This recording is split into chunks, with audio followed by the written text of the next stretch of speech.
Livro de Sofonias. Ele foi escrito em 625 a.C. e ele foi escrito em Judá. E o alvo dele era anunciar o dia da ira do Senhor ao povo de Judá. Essa expressão ira do Senhor vai ser muito presente aqui nesse livro. A palavra-chave, as palavras-chave de Sofonias são o dia do Senhor. E realmente ele acontece muito de ser falado isso no livro. Aqui ele vem apresentando um esboço do livro, falando que em Sofonias 1, ele fala da identidade do profeta e do juízo contra Judá, e o dia do Senhor seria manifesto como cativeiro babilônico. Depois fala de Sofonias 2, 4 a 15, o juízo de Deus contra as 4 nações gentias. E o dia do Senhor seria manifesto como destruição e morte. Sofonias 3, de 1 a 7, juízo contra Jerusalém. Sofonias 3, 8, juízo contra as nações. O dia do Senhor seria disciplina e castigo.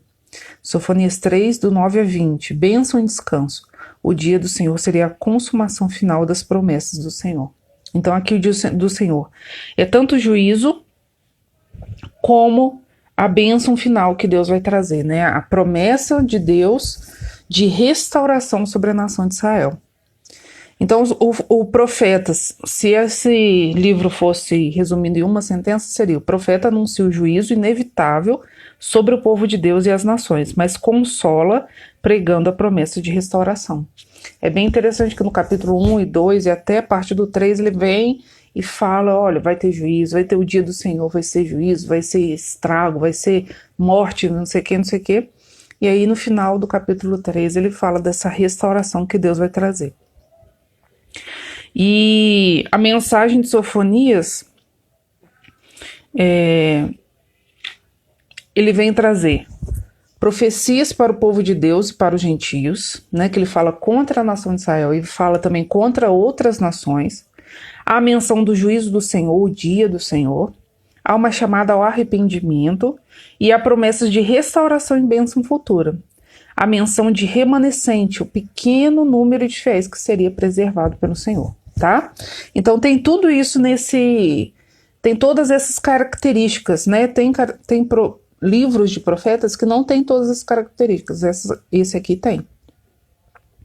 Então, de forma condensada, esse livro vai mostrar como Deus age em relação a Israel e em relação a outras nações. Uma das qualidades que atrai o Senhor para perto do ser humano é a humildade que implica em aceitar a disciplina. Então aqui, Sofonias 3:12 vai falar assim: mas deixarei no meio de ti um povo modesto e humilde que confia em nome do Senhor. Aí ele fala depois no versículo 13: os restantes de Israel não cometerão iniquidade e nem proferirão mentira, e na sua boca não se achará língua enganosa, porque serão apacentados. Deitar-se-ão e não haverá quem os espante. Tá bom? Então ele fala dessa humildade em aceitar a disciplina. E ele fala que o orgulho e a negligência afastam o favor do Senhor.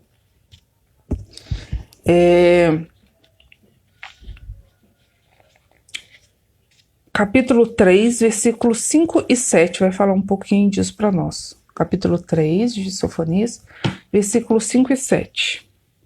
O Senhor é justo no meio dela, ele não comete iniquidade, manhã após manhã traz o seu juízo à luz, não falha, mas o iníquo não conhece a vergonha. Versículo 7. Eu dizia: certamente me temerá e aceitará a disciplina, e assim sua morada não será destruída, segundo o que havia determinado. Mas eles se levantaram de madrugada e corromperam todos os seus atos. Então está mostrando como o povo é duro de coração, como o povo se levanta contra Deus. Fala que Deus não comete iniquidade, mas ele fala que Deus vai trazer esse juízo sobre o povo e que o povo, Deus trouxe palavra de arrependimento, o povo não se arrependeu e fala dessa altivez, né, do povo em não se arrepender. E aí ele traz uma reflexão, como que a gente tem respondido à disciplina e à repreensão do Senhor? Né? Quando Deus nos repreende, seja através de um irmão, seja através de uma palavra bíblica, seja através, não sei, né, de alguma coisa que a gente precisa mudar na nossa vida, como que nós temos respondido a isso? Será que nós temos sido humildes e acatado a disciplina do Senhor e nos submetido a ela? Ou será que nós temos sido enfrentadores dessa disciplina, né? Nós temos tido altivez, nos levantado contra Deus, né? Como que nós temos agido? Então fica essa reflexão, como nós reagimos quando Deus vem nos disciplinar. Disciplina e restauração. Essa é uma dupla bem conhecida dos profetas, né? Se a gente for ver, a maioria dos livros, se não todos, falam dessa coisa, de disciplina de Deus e restauração no final das contas. Sofonias descreve a restauração e os efeitos da disciplina, tanto para gentios como judeus. Em Sofonias 3:9, o profeta descreve a purificação promovida pelo Senhor pela ocasião da rendição dos povos à vontade dele. Então ele fala, olha, vocês vão fazer isso, vocês vão fazer aquilo, vocês vão se levantar contra mim, mas Deus já mostra que eles se arrependeriam no final. Então darei lábios puros aos povos, para que todos invoquem o nome do Senhor e o sirvam de comum acordo. Então já está falando da restauração da comunhão dos povos com Deus, né? Não só do povo de Israel, mas também de outros povos. Então, que os povos invoquem o nome do Senhor e o sirvam de comum acordo. Então, quando o povo se rende a Deus, quando o povo se entrega a Deus, Deus vem com restauração, né? Deus vem trazendo uma nova vida. O livro de Sofonias e sua ênfase no dia do Senhor recuperam conceitos expostos por outros profetas acerca deste evento. Vamos lá em Amós 8, versículo 3. Amós a gente estudou por agora também.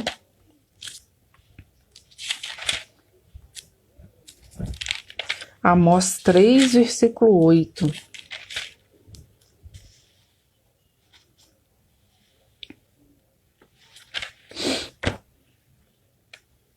Mentira. Amós 8, versículo 3. Eu falei enganado aqui. Amós 8, 3.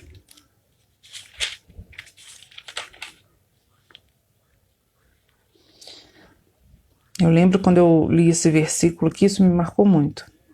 Aqui em Amós 8, 3 fala, mas os cânticos do templo naquele dia serão uivos, diz o Senhor Deus. Multiplicar-se-ão os cadáveres em todos os lugares, serão lançados fora. Silêncio. Isso aqui ele vem falando do dia do Senhor, né? Amós é um livro que fala muito dessa questão do dia do Senhor. Então ele fala, os lamentos, as orações que são feitas naquele lugar serão transformadas em pranto, serão transformadas em uivo, né? Imagina uivar, gente, não é pra... A gente não faz isso, é cachorro que faz, né? Mas ele estava falando o quão grande seria o lamento, o quão grande seria a dor, o quão grande seria aquilo que eles estivessem sentindo, e eles uivariam em vez de louvar a Deus, em vez de celebrar a Deus o culto. Olha que mensagem forte, né?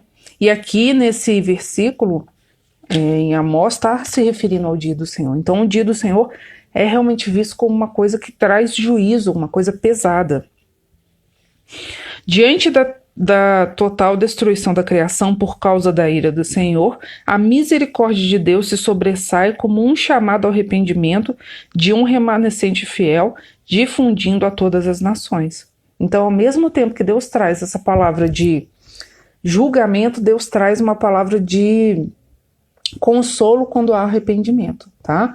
É uma palavra de julgamento, mas também uma palavra de restauração quando há arrependimento. Apesar da ira, Deus apresenta a possibilidade de arrependimento antes que seja tarde demais. Sofonias 2:2 vai falar sobre isso. Antes que saia o decreto, pois o dia se vai como a palha, antes que venha sobre ti o furor da ira do Senhor, sim, antes que venha sobre ti a ira do Senhor, Buscai o Senhor, vós todos os mansos da terra, que cumpris o seu juízo. Buscai justiça, buscai a mansidão, porventura lograreis esconder-vos no dia da ira do Senhor. Então ele fala, aqueles que buscarem o Senhor, aqueles que se arrependerem, vão ter misericórdia. Deus vai ter misericórdia. Tanto que Deus ele conserva um remanescente fiel de Israel e de Judá. Né? Deus ele não traz destruição total. Deus ele vai conservar aqueles que se arrependem, tá? Então, Deus traz a possibilidade de arrependimento. O arrependimento mostrado em Sofonias parte de um autoexame. Capítulo 2, versículo 1. Concentra-te e examina-te, ó nação que não tens pudor. Então Deus fala para a nação aqui, ele está falando para os filisteus. Olha para vocês mesmos, olha para dentro de vocês, olha para o sistema de vocês, olha para como acontecem as coisas dentro de vocês e vejam se vocês estão de acordo com a palavra de Deus. Veja se vocês estão de acordo com o que a Bíblia manda, de acordo com a lei de Deus, né? Naquela época não tinha a Bíblia, ainda era a lei de Deus. Então, Deus fala para eles, olha para dentro de vocês, né? E nós também precisamos fazer esse autoexame, olhar para dentro de nós. Sempre que a gente vai na Santa Ceia, é dito, né? Olhe para vocês, examine-se, pois, o homem a si mesmo, né? E assim como desse pão e beba desse cálice, porque nós temos que olhar para nós. O que eu tenho feito? O que eu tenho feito é agradável diante de Deus, não é? Eu tenho vivido uma vida de acordo com a palavra de Deus, eu preciso buscar mais a Deus. Eu tenho feito boas ações, eu tenho ajudado o meu próximo, eu tenho amado as pessoas. Como eu tenho sido diante de Deus? Quando eu leio a palavra de Deus, ela vem nos confrontar, né? E quando eu leio a palavra de Deus e ela me confronta, como que eu reajo diante disso? Será que eu me arrependo dos meus pecados? Ou será que eu ajo em rebeldia? Então Deus dá essa possibilidade de arrependimento que os filisteus falam, examine-se e leva esse arrependimento, leva o povo de volta ao Senhor por meio da busca da sua justiça e mansidão. O único caminho para se livrar da ira de Deus. Então, que foi que a gente leu? Sofonias 2, versículo 3. A busca da misericórdia, a busca da graça de Deus é o único caminho de se livrar da ira de Deus. Não é se rebelando, não é falando, e agora eu também vou fazer o que eu quiser. Não, é se submetendo à vontade de Deus. É o único jeito de Deus nos poupar disso, dessa ira dele, porque ele vai trazer sobre nós a graça dele, né? Assim, o arrependimento, segundo Sofonias, é uma mudança total e consciente de rumo. O arrependimento, gente, não é só ficar triste pelo que você fez. Isso também faz parte do arrependimento. Mas o só ficar triste não vai te gerar ação nenhuma. O arrependimento ele envolve uma tristeza pelo que você fez, como você agiu, mas também uma mudança de atitude, né? Imagina, Deus fala para o povo aqui, vocês se arrependam. Aí o povo fala, beleza, me arrependi. Mas aí continua adorando outros deuses, continua sacrificando para outros ídolos, continua adorando Baal, continua indo lá nos templos a adorar outros deuses e fala, não, eu tô triste pelo que eu fiz contra o Senhor, mas continua fazendo a mesma coisa. Isso não é arrependimento. Um arrependimento sincero, ele envolve mudança de ato, tá? Mesmo que você caia naquilo de novo, mesmo que você cometa aquele pecado de novo, o arrependimento vai te levar cada vez mais a ficar mais distante daquele pecado e mais próximo do que Deus quer. Então o arrependimento sincero, ele gera mudança de atitude, tá bom? Assim, o arrependimento é uma mudança total e consciente de rumo. É a diferença de remorso e arrependimento. Sim, é isso mesmo, tá? Porque às vezes a gente fica com remorso daquilo que a gente fez, né? Se sentindo culpado por aquilo que a gente fez, mas não faz nada com relação àquilo. Ai, que pena, fiz isso, fiz aquilo. É igual, por exemplo, você, sei lá, a pessoa tem hábito de dirigir numa velocidade acima da permitida. E aí a pessoa acaba atropelando um animal, atropelando uma pessoa, não sei. E aí ela fala, não, tô arrependida, não sei o quê. Aí na semana que vem ela faz a mesma coisa, anda a 120 quando é 80 e faz as mesmas coisas. Ela pode ter tido remorso de ter atropelado uma pessoa, de ter atropelado um animal, de ter feito alguma coisa. Mas arrependimento não houve, porque ela não mudou de atitude. Então, se ela se arrepender, ela vai falar, não, agora a partir desse momento eu vou respeitar as leis, eu vou fazer isso de acordo com o que deve ser feito. E isso é arrependimento. Um remorso não gera mudança, arrependimento gera mudança, tá? Isso, o remorso é ficar triste com as consequências, exatamente. Porque você não se arrepende do ato em si, você se arrepende do que aconteceu por causa daquele ato, né? Então, o remorso é ficar triste porque você atropelou alguém, ou porque, sei lá, você foi pego e foi multado, e não você não fica triste porque você está desobedecendo, porque você está colocando a vida dos outros em perigo. Não, você fica triste pelas consequências. Agora, o arrependimento é a tristeza pelo ato que você fez, independente se aquilo te gerou consequências ou não, e aí isso envolve uma mudança de atitude, tá bom? O arrependimento, ele realmente é uma obra do Espírito Santo de Deus em nós, né? Porque nós somos muito duros de coração. Então, quando o Espírito Santo de Deus ele age em nós com o arrependimento, nós realmente somos transformados. E às vezes a gente busca o arrependimento com as nossas forças, né? A gente não consegue, com as nossas forças, mudar o nosso coração. Só Deus mesmo que faz isso. Infelizmente, a profecia de Sofonias traz à tona uma realidade muito triste. Por mais que lhe seja oferecido o caminho do arrependimento, as nações, inclusive a nação de Israel, apresentam pecados que o impedem de voltar ao Senhor. Questões de soberba, orgulho e rebeldia impedem as nações de verem seu pecado e se arrependerem. Questões de orgulho, por exemplo, Sofonias 2,15. Ele fala, esta é a cidade alegre e confiante que dizia consigo mesmo, eu sou a única e não há outra além de mim. Como se tornou em desolação, em pousada de animais, qualquer que passa por ela assobiará com desprezo e agitará a mão. Aqui Deus está falando contra a Etiópia e contra a Assíria. Deus está falando, você se achava a cidade top. Agora quem passa por você olha com desprezo, não acredito no que aconteceu. E rebeldia, capítulo 3, versículo 2. Não atende a ninguém, aí ele está falando contra Jerusalém já. Não atende a ninguém, não aceita disciplina, não confia no Senhor, nem se aproxima do seu Deus. Olha como é interessante isso, né? Não confia em ninguém, nem se aproxima do Senhor. Então, eles não reconheciam aqueles pecados, então eles não se arrependiam daqueles pecados, eles não confessavam aqueles pecados e eles não mudavam de atitude. Por outro lado, ao remanescente fiel que se arrependeu, a mensagem do dia do Senhor anunciado por Sofonias significa reconciliação com Deus por meio da purificação e perdão. Sofonias 3, de 9 a 11. Então, darei lábios puros aos povos, para que todos invoquem o nome do Senhor e o sirvam de comum acordo. Da além dos rios da Etiópia, os meus adoradores, que constituem a filha da minha dispersão, me trarão sacrifícios. Naquele dia não te envergonharás de nenhuma das tuas obras com que te rebelastes contra mim. Então tirarei do meio de ti os que exultam na sua soberba, e tu nunca mais te ensoberbecerás no meu santo monte. Mas deixarei no meio de ti um povo modesto e humilde que confia em o nome do Senhor. Os restantes de Israel não cometerão iniquidade, nem proferirão mentiras, e na sua boca não se achará língua enganosa, porque serão apacentados, deitar-se-ão, e não haverá quem os espante. Então, olha o que Deus fala. Eu vou purificar aqueles que se arrependerem, eu vou purificar aqueles que são meus, aquele que é o remanescente fiel.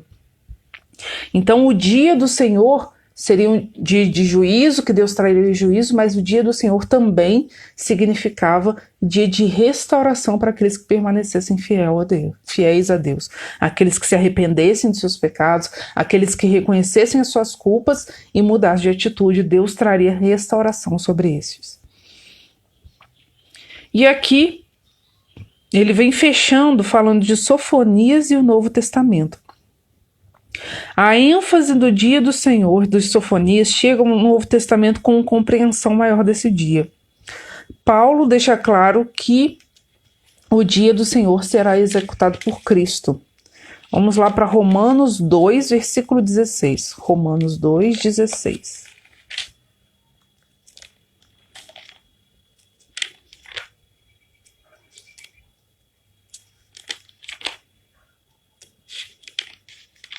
Romanos 2, 16.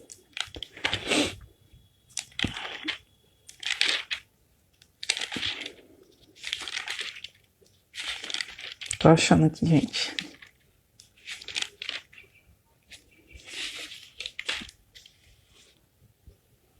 No dia em que Deus, por meio de Cristo Jesus, julgar os segredos dos homens, de conformidade com o meu evangelho, com o evangelho de que Paulo pregava. Então ele fala, o dia do Senhor será executado no final das contas por Cristo Jesus. Tá? Esse dia do Senhor que é trazido no Velho Testamento é trazido para julgar as nações e para que as nações se arrependessem, que Deus não, ele não traz o julgamento sobre Israel, que Deus traz é para arrependimento. Muitas vezes o julgamento que Deus traz sobre outras nações, como a Assíria, a Babilônia, é realmente para destruição, para que o povo seja destruído. Quando Deus traz julgamento sobre o povo de Israel, é para o povo de Israel se humilhar diante de Deus, se aperceber do seu pecado, se arrepender dele e mudar de vida. Então ele fala que o julgamento que Deus fala do dia do Senhor, o julgamento final será trazido por Cristo Jesus, tá? Hoje em dia nós não temos mais o dia do Senhor como acontecia naquele tempo, mas nós teremos o dia do Senhor finalmente lá em Cristo Jesus. Tá? Quando ele trará o julgamento final sobre todos. Isso daí, semana passada, também foi falado no livro, né, de Abacuque, dessa questão de Cristo ser aquele que vai trazer o julgamento final. A gente falou bastante sobre isso também, semana passada. De forma que a referência a tal dia passa a ser o dia de Cristo. Vão olhar para mim, vão olhar comigo lá em Filipenses 1, versículo 6 e versículo 10. Filipenses 1, 6 e 10.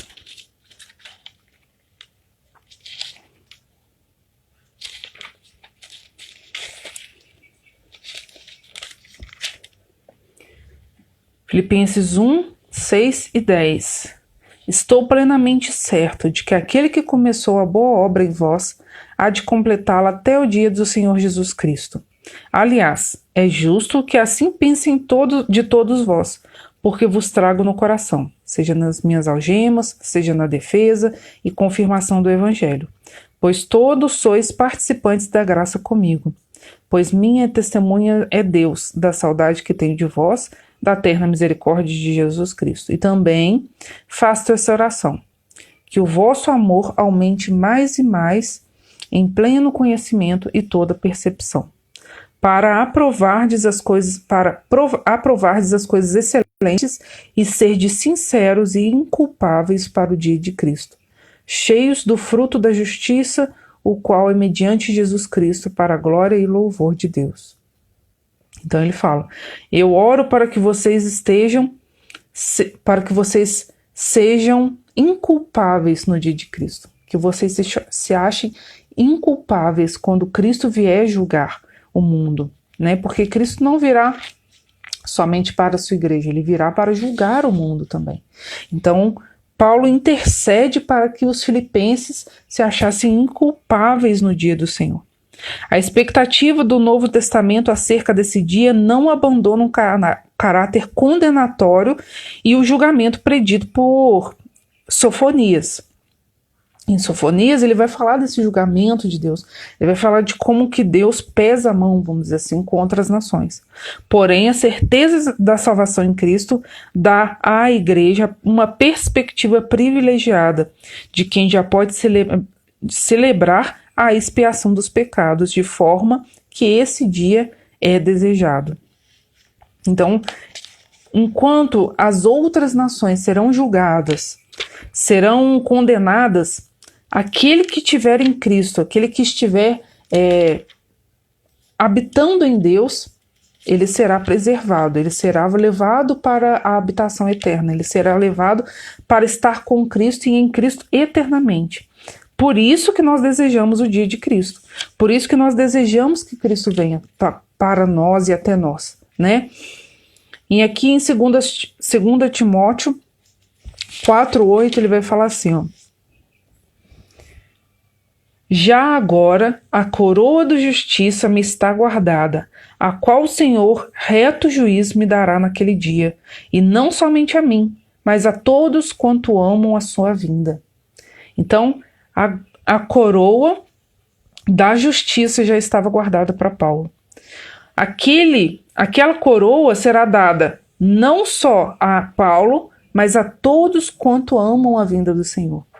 Então, a Bíblia ela nos dá, como nesse versículo, a certeza que nós devemos ter de que nós estamos em Cristo e de que nós seremos salvos se nós estivermos em Cristo, né? Se nós estivermos em Cristo, nós devemos desejar que o Senhor venha.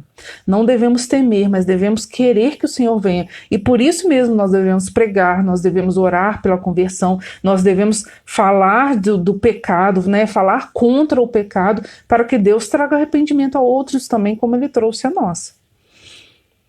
Então é muito interessante ver que os profetas do Antigo Testamento, a palavra que é trazida de condenação, arrependimento e restauração é a mesma coisa que acontece no Novo Testamento.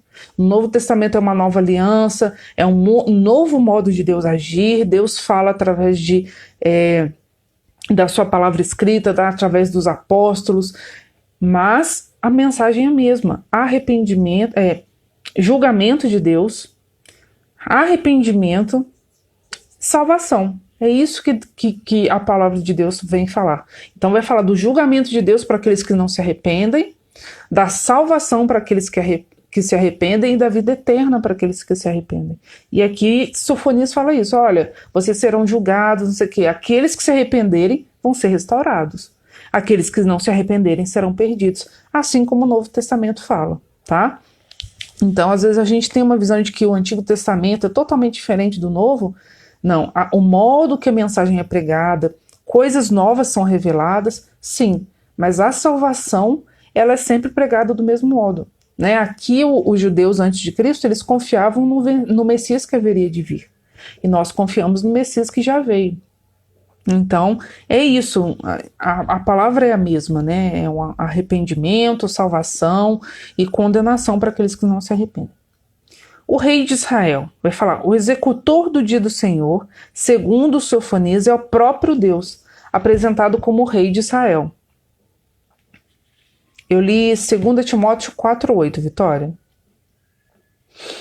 Sofonias 3:15 e 17, ele vai falar, ó: o Senhor afastou as sentenças que eram contra ti e lançou fora o teu inimigo.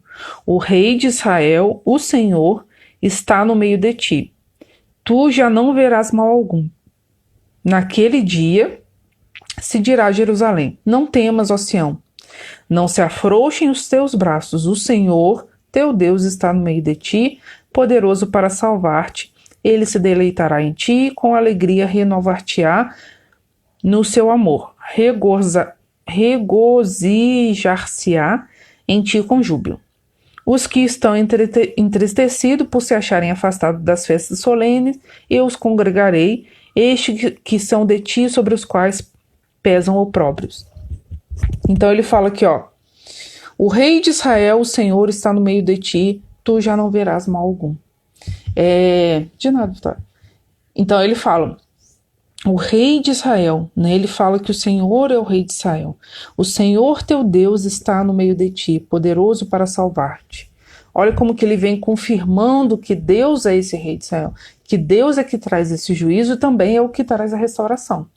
As características do Senhor enquanto rei de Israel traduzem aspectos messiânicos encontrados em Jesus Cristo. Destaca-se a presença do Senhor entre o povo, purificando e salvando. Jesus Cristo é o Emanuel, o Deus conosco, realizando este aspecto da profecia de Sofonias. Então, Jesus Cristo vem para para se mostrar e para revelar que ele é o rei de Israel, né? Ele é aquele Senhor, ele é o Deus Trino, né? Ele é a segunda pessoa da Trindade. Então, esse aspecto da profecia de Sofonias se revela e se cumpre em Jesus Cristo, né? O rei de Israel. Além disso, a obra de Cristo na cruz também realiza os feitos do Senhor. Enquanto rei de Israel, isto é, a vitória completa dos inimigos, inclusive a morte, cancelando toda a dívida do pecado. Vou ler de novo. Além disso, a obra de Cristo na cruz também realiza os feitos do Senhor, enquanto rei de Israel. Isto é, a vitória completa sobre os inimigos, inclusive a morte, cancelando toda a dívida de pecado. A gente vai ler agora Colossenses 2, 13 e 14. Colossenses 2, 13 a 15, na verdade.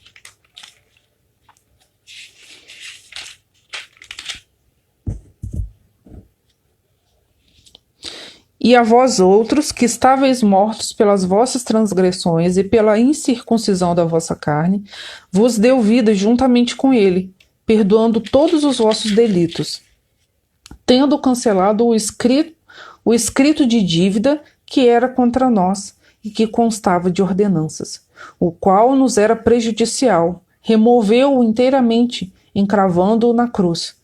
E se despojando os principados despojando os principados e a potestades, publicamente os expôs ao desprezo, triunfando deles na cruz. Então ele fala que Cristo cancelou a dívida que era contra nós e mais ainda, removeu aquilo que era prejudicial a nós, aquilo que era contra nós, e Cristo triunfou contra os inimigos na cruz, tá? Então é muito interessante, né? Cristo triunfou contra os inimigos na cruz. E Cristo é aquele que agora no Novo Testamento é apresentado como o Senhor, né? Ele é o Deus Filho, ele é uma das pessoas da Trindade, e ele agora que está trazendo o julgamento. Deus está através dele trazendo o julgamento e a restauração também para aqueles que querem, para aqueles que o buscam. Conforme Sofonias disse, o Senhor afastou a sentença que era contra ti e lançou fora o teu inimigo. Em Sofonias 3,15. O Senhor afastou as sentenças que eram contra ti e lançou fora o teu inimigo. O rei de Israel, o Senhor, está no meio de ti, tu já não verás mal algum. Então, Cristo é o cumprimento disso, né? O Senhor afastou as sentenças que eram contra ti e lançou fora o inimigo. É exatamente o que está escrito em Colossenses 2, de 13 a 15. Né, que Cristo afastou de nós aquilo que era contra nós e cravou na cruz, né, o opróbrio dos nossos inimigos, e eles foram desprezados na cruz, né? Deus venceu sobre eles. Então, o mesmo Cristo que é apresentado no Novo Testamento é esse Deus de Israel, é o Senhor de Israel, ele é uma das pessoas da Trindade. Então, nós devemos ter cada dia mais essa visão conjunta do Novo e do Velho Testamento, porque eles são parte da mesma Bíblia, eles são parte do mesmo conjunto de livros, tá? A Bíblia não é como se fossem duas coisas diferentes, o Antigo Testamento e o Novo Testamento. O Deus do Antigo Testamento é assim, o Deus do Novo Testamento é assim. Não. Quem tem estudado, quem tem acompanhado as leituras que a gente tem feito, quem tem estudado a Bíblia, principalmente desde o começo, lá desde Gênesis, a gente tem visto o tempo todo o quanto que o Antigo Testamento conversa com o Novo Testamento, o quanto que eles se complementam, o quanto que um fala de uma coisa, lá no Novo Testamento aquilo é confirmado, aquilo é falado novamente, tá bom? Vicky, hoje eu vou te dar uma colher de chá, porque você tá gripadinha, né? Tá convidada. Mas semana que vem, se você estiver bem, você canta pra gente? Se você puder estar aqui. Eu vou encerrar lendo o livro Vale da Visão, né, Vitória, que você comprou também.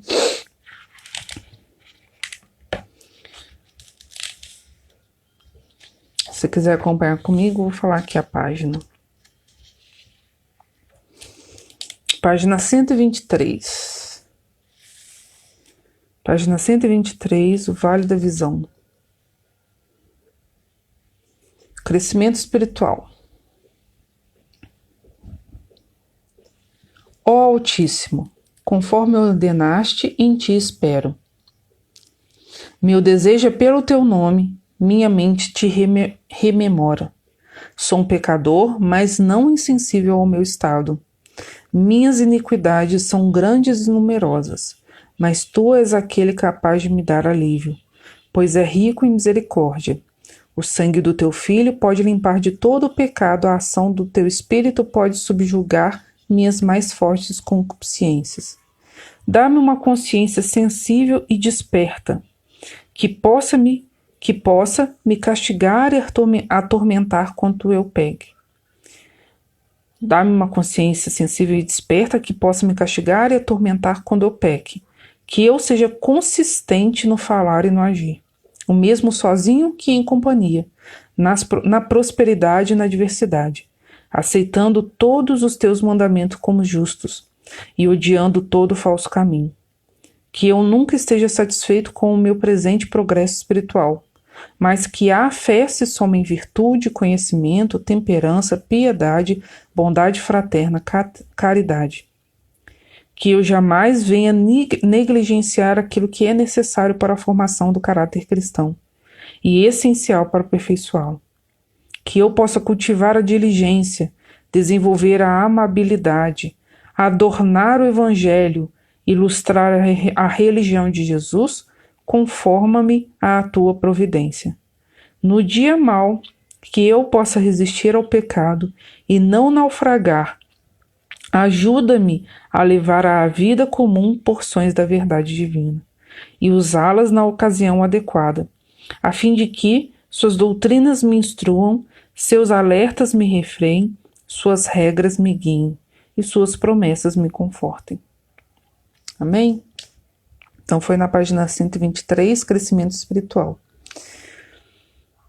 Então aqui reflete muito o que a gente leu aqui, essa parte. Dá-me uma consciência sensível e desperta, que possa me castigar e atormentar quando eu peque. Que eu seja consistente no falar e no agir, o mesmo sozinho que em companhia, na prosperidade e na adversidade, aceitando todos os teus mandamentos como justos e odiando todo falso caminho. Amém? Que assim seja, né? Que a gente possa crescer na presença de Deus, que a gente possa amar o que é bom e odiar o que é mal. E que Deus nos dê realmente uma consciência sensível e desperta para que a gente se castigue e que a gente se atormente quando a gente esteja em pecado, né? Para que a gente não seja duro ao nosso pecado. Amém, gente? Então é isso. Dúvidas, sugestões, vocês podem deixar na caixinha. Se vocês tiverem dúvida durante as aulas, você pode deixar na caixinha de pergunta ou falar ali no chat mesmo, para a gente interagir. Sei lá, alguma dúvida que você ficou com relação ao livro, pode me mandar no privado, pode me mandar na página da igreja, tá bom? Pode ficar à vontade. Espalhe essa aula para os seus amigos, aqueles que você acha que precisa ouvir mais da palavra de Deus, aquele que você acha que seria beneficiado com essa aula. E eu vou encerrar por aqui. Semana que vem a gente vai ler, acho que é Ageu. Acho que a gente vai estudar Ageu semana que vem. A gente vai estudar Ageu semana que vem. Ageu tem 2 capítulos só, então leiam pra gente semana que vem meditar sobre esses 2 capítulos. E é isso, tá bom? Fiquem com Deus, tenham um bom domingo.